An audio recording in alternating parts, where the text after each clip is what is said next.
para sa mga traidor dyan. Watch this. Kaya nilang baluktutin ang tuwid. Kaya nilang gawing pula ang puti.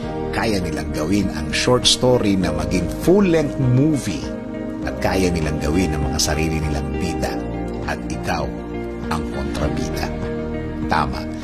Yan ang katangian nilang yaman nila na hindi naman nila ikinayayaman.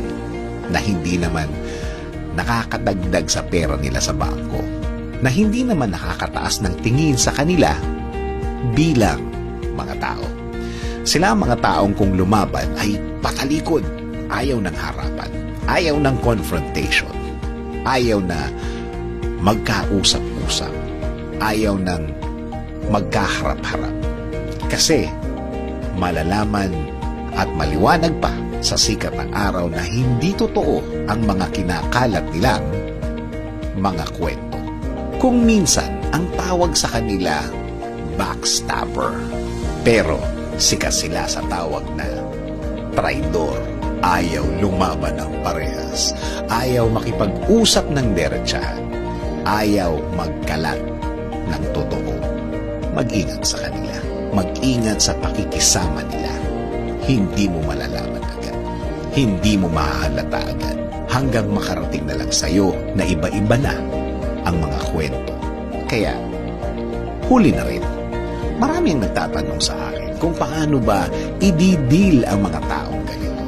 Kung ano ang dapat na sinasabi sa kanila. Kung paano sila dapat pakisamahan.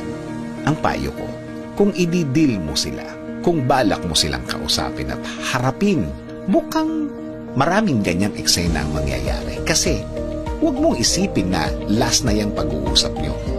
Kasi kung ganyan talaga ang ugali niya, mukhang forever na yan.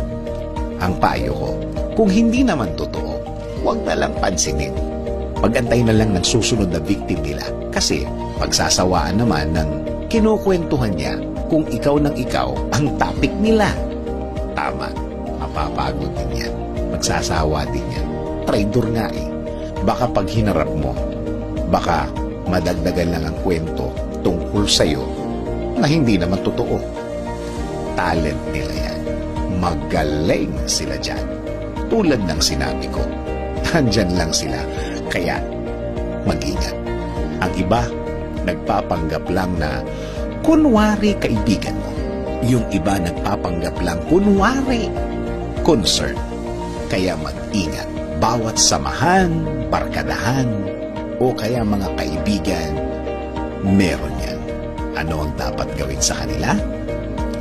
Isa lang, ipagdasal ang mga yan. Sabi nga sa Romans 1:30, slanderers, haters of God, insolent, haughty, boastful, inventors of evil, disobedient to parents.